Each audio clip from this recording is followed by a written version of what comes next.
Kung ikay natatakam sa Bacolod-inspired na chicken, malamang sa malamang ay nasa tamang video ka dahil for today's vlog ay may dadayuhin na naman tayo ng bagong bukas na restaurant dito sa Bayan ng Lipa. Dahil sinasabi ko nga sa inyo kung saan may masarap, nandun tayo. Hi, it's me, Tito Josh, ang Batanggenyong vlogger-vlogera na nagmula sa Lipa City, Batangas. Ay, kita na at samahan niyo ako sa aking vlog.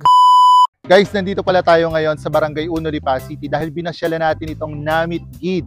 Isang bagong restaurant dito sa Lipa na Bacolod-inspired daw yung mga chicken na siniserve nila. Kaya tara, pasok tayo dahil titikman natin yung masarap nilang chicken.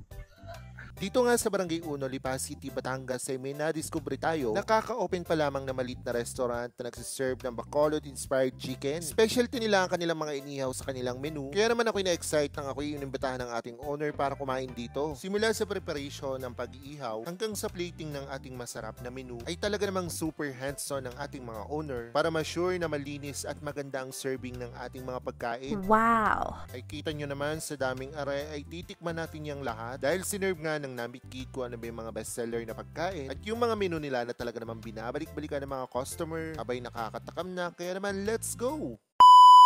So ngayon guys, nandito nga tayo sa Namit Gid upang timusan natin yung mga nagsasarapang pagkain ito sa harapan ko. Kaya tara, umpisahan na natin. So meron nga tayo ditong liempo at saka barbecue. And then meron tayo ditong pecho at saka hita ng manok. Itong liempo nila na malasang malasa. Malambot yung pagkaihaw kasi binabato overnight. Tapos ang sarap-sarap ng lasa kapag sinawsaw na sa toyo with calamansi. You can also try itong kanilang inihaw na barbecue na talaga namang kada sumo ng kanin ay mapapakagat ka talaga sa barbecue. Nasa liempo at barbecue pa lang tayo ay talaga namang Namit Gid. Para pantanggal umay, merong konting side dish na binurong ampalaya na walang kapait-pait. Nagawa pa mismo ng ating owner tapos meron pang kasamang atsara na napakasarap din. Tapos ito na yung chicken na talagang na-excite ako kasi it tastes like inasal. Purong laman to ng chicken kaya naman hitsura pa lang hindi na tinipid. Kasarap ka na rin papakin, ididip mo sa chicken oil with toyo with calamansi. Ay Namit Gid! Ako'y napapapiyok na sa sobrang sarap lalo na aring inihaw na hita ng manok na are na ginawang inasal. Ay talaga namang malasang malasa at masarap na masarap ang amoy ng pagkaihaw. Ay inam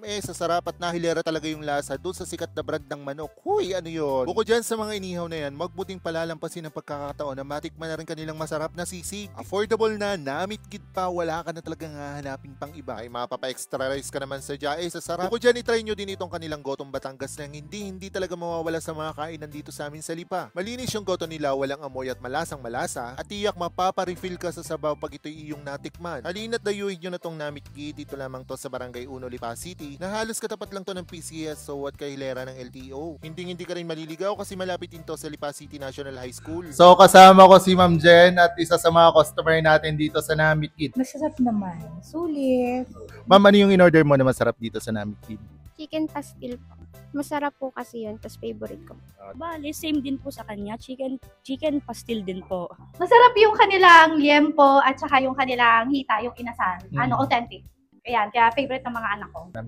Tsaka yung price, mura. Oo, syempre pag gutom ka, nahanap ko din yung pasok sa budget. So ma'am, dahil Bacolod-inspired ang ating mga menu, lalo na yung ating chicken, invite mo naman yung ating mga Ilonggo at Ilongga na mag-dine in dito sa ating restaurant. Okay. Mga Ilonggo-Ilongga, kadto kamo dire sa Bimurada, Lipa City, kag matilawan ninyo ang authentic Bacolod chicken inasal sa Namit Gid. So baka may mga Ilonggo at Ilongga dito sa Lipa, kumain na kayo dito. Kauna ka mo dire sa Namit Gid! Yay!